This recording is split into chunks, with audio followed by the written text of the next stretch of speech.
Lagi na bang kulang ang sweldo, walang natitira kahit anong pagtitipid? Nako mga ka-friendship, baka hindi lang maliit ang kita ang problema. Mali lang ang iyong formula. Ang madalas ginagawa ng karamihan, income minus expenses equivalent to savings. Yung tipo kung ano lang natitira, yan na lang pong iipunin. Guess what? Ano natitira? Sama ng loob.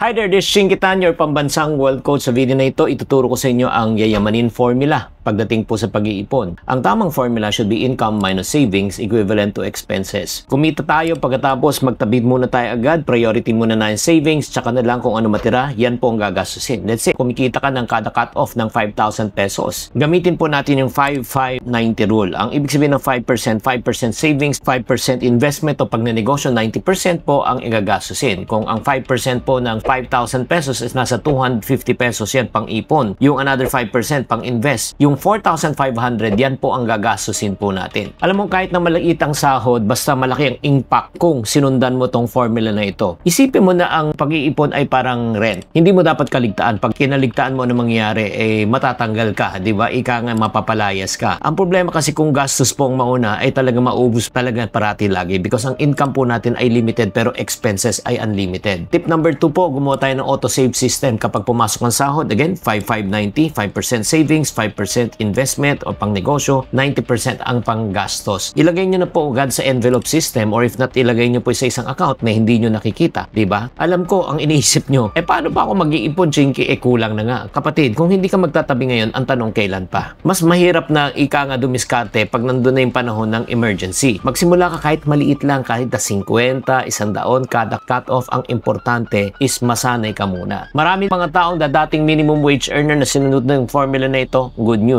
Ngayon, meron silang savings, meron silang investment. Kung kinaya po nila, kaya mo rin. Kaya walang sikreto, dapat may sistema ka lang. Kaya kung gusto mo ng step-by-step guide ng coaching kung paano mo simulan ang iyong money management system at kung pagod ka na parati sa trial and error, just comment coach me in the comment section at tutulungan kita na buuin ang iyong personal budgeting system to help you to become financially free.